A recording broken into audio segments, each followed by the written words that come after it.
Hello everybody, my name is Python and welcome back to another episode of Minecraft Survival. Hopefully you guys are having a fantastic day, and as always, if you want to continue supporting this series and these videos, do be sure, of course, to drop a like rating and consider joining us by either subscribing or via the join button. Now, we've got a pretty action-packed episode today, lots of things to do, starting off with the Birch District over there. I said I'd do it in the last episode, but sadly the gold farm took up a lot of that episode, so yeah, we're going to start off today's episode by working and finishing the Birch District. We are also going to be working on this bay area. At long last, my friends, we are going to work on this bay area. We're going to make it look nice. Going to make ourselves the little bridge over there in the same style as what we already have. And guys, things are looking very, very, very nice. Ah, yeah. Dudes, I'm happy. I'm really, really happy. So, I've been doing some various odd jobs since the last episode.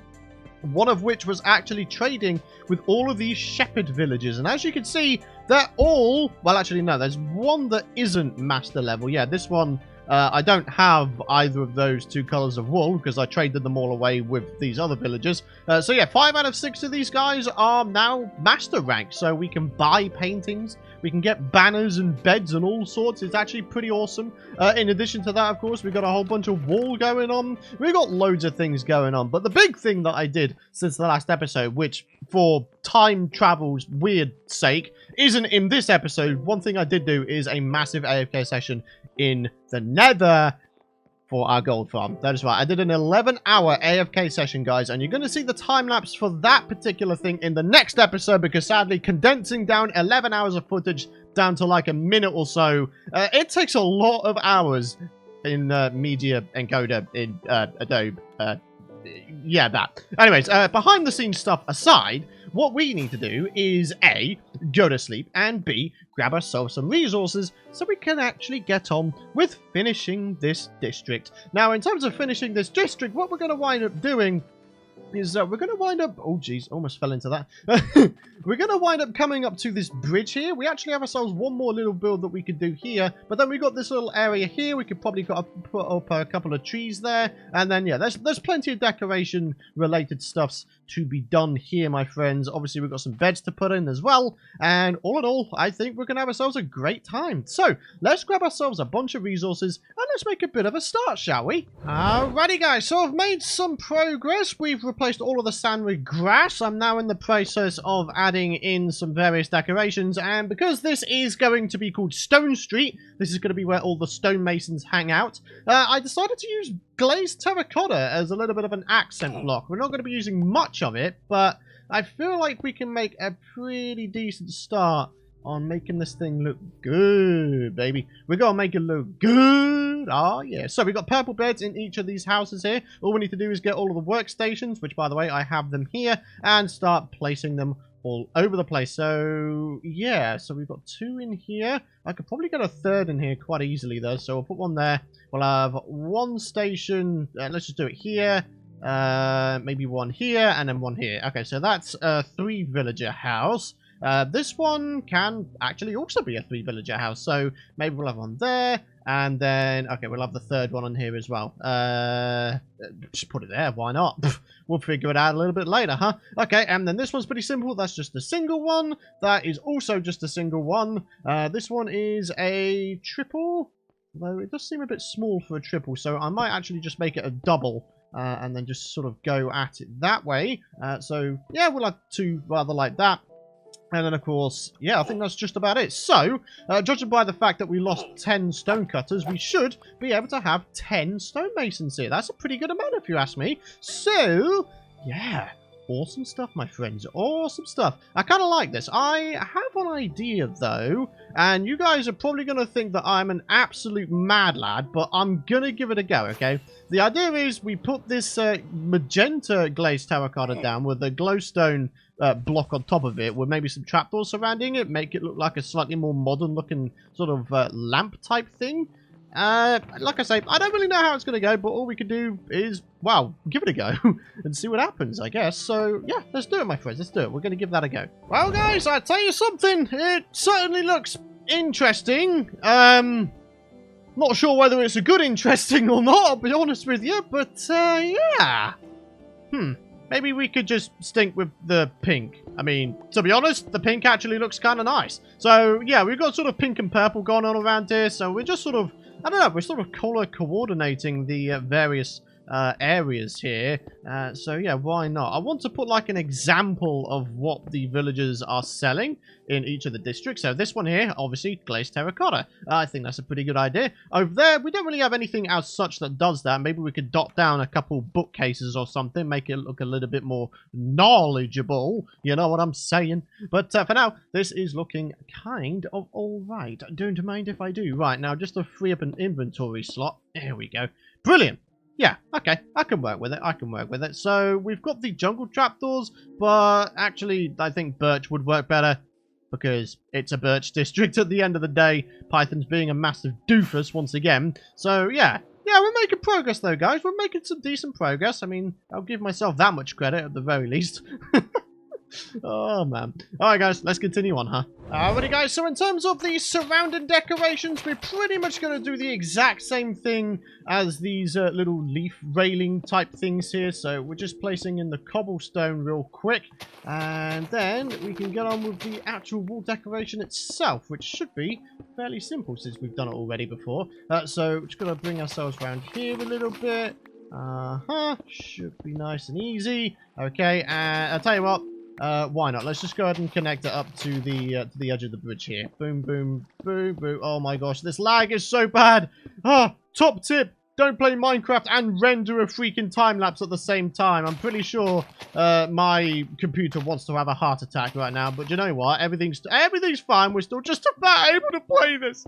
Still just about able to play this, man. Oh, jeez. Okay, so what are we in need of? We need leaves, we need cobblestone walls, we need flower pots, and some logs. And that's about it. I guess since we're doing a birch district, we could probably use birch logs?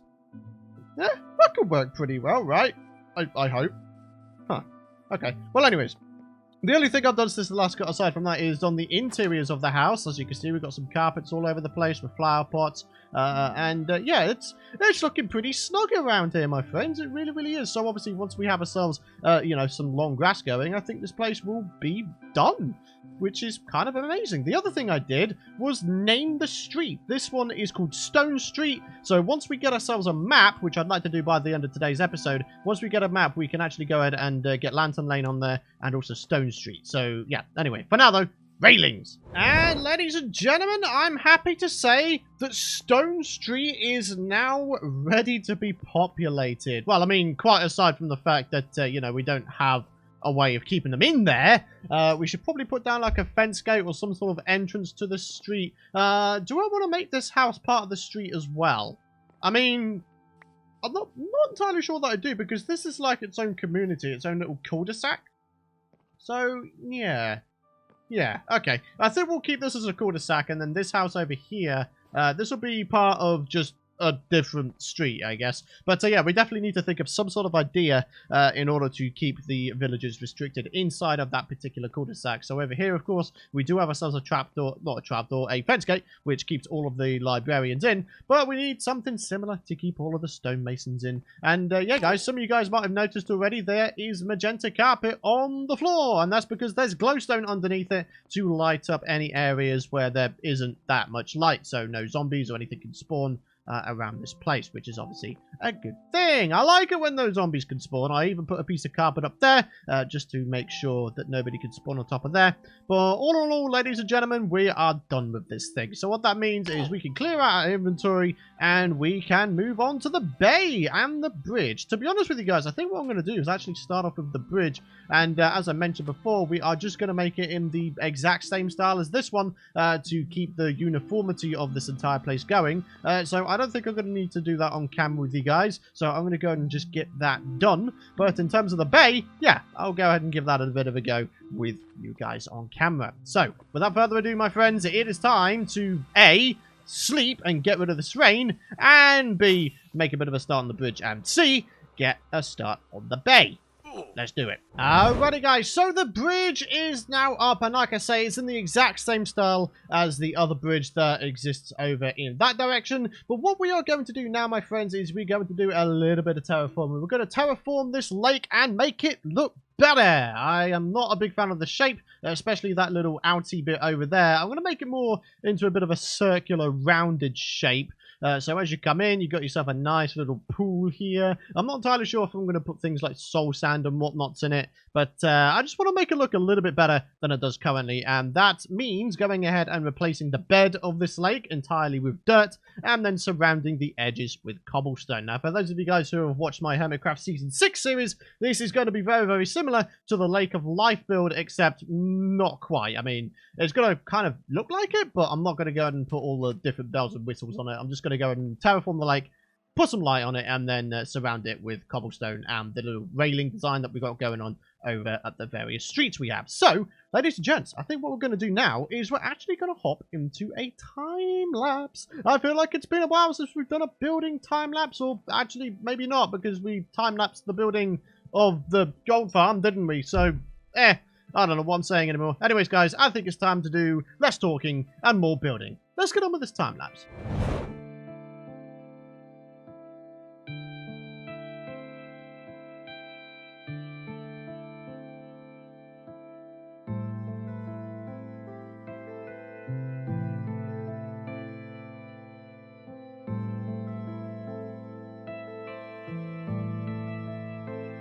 And here we go, my friends, one very nicely terraformed lake ready to be decorated. And in terms of the decoration, like I say, all we're going to do is put light sources in here, maybe animate it a little bit with some bone meal on the water, and then of course we're going to do the railing design. So I think what we're going to do is start off with the lighting. Now, since I don't have an infinite supply of glowstone just yet, which is, by the way, where the witch farm will eventually come into play, we're going to start that pretty soon, actually, because I would like to have like a good supply of glowstone, you know, instead of having to go to the nether all the time, which is, to be quite frank, a bit of a pain in the butt. So let's go and do a little bit of this, and yeah, we're using end rods because why not? So yeah, we're going to place these in. Oh, dang blast it. Oh yeah, that's unless we're extremely quick. That actually kind of worked. Yeah, we're going to have to be very, very quick because these things apparently get washed away. So, okay. Boom, boom. Ooh. Oh, it's like a freaking reaction game every time, huh? Well, this should be fun to place in. Oh my gosh. All right, so number 3 ready. Oop, oop. Yep, there you go. Hey, I'm a ninja, man. I'm a freaking ninja. I like this. Yep. All right, let's get it all done, huh? Alrighty guys, so with the lighting in, we're just in the process of adding in the railing design. So for those of you guys who need a refresher, it's leaf, cobblestone wall, leaf, post. Leaf, cobblestone wall, leaf, post. Right, well, yeah, there's definitely going to be a remix made out of that, huh? Some say I'm purposely doing it. Some say I don't know what I'm saying anymore. So, yeah, let's just go with that. Hey, that's actually perfectly in line with the design. Okay, so, yeah. Leaf, cobblestone wall, leaf, post. Leaf, cobblestone wall, leaf, post. Oh, love it so. Alright, guys, so yeah, this is slowly but surely starting to take place. So let me go ahead and just get it done real quick. And then we'll do some good old-fashioned bone mealing and then end off the episode. Because I think in the next episode, I'd like to convert that little building there that's just on the edge of the lake there. I'd like to convert it into a fully-fledged dock. I mean, it's going to be a small build, but it's going to stretch out into the lake, and I think it's going to look very, very nice. So, yeah. Anyways, guys, let's get this done, huh?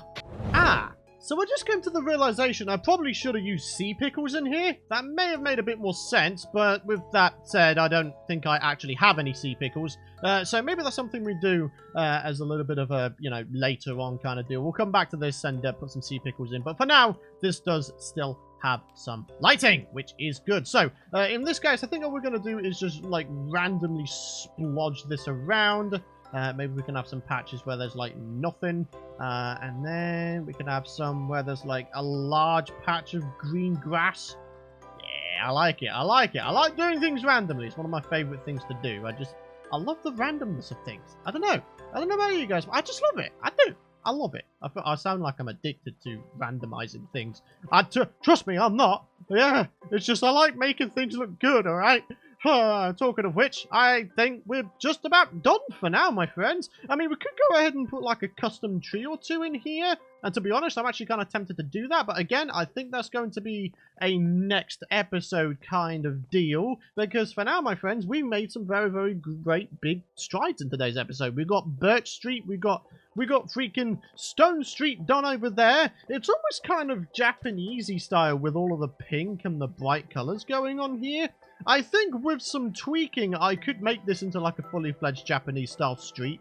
Like, I don't know about you guys, but I think it looks kind of cool with all the pink and the birch everywhere. I think that looks really cool.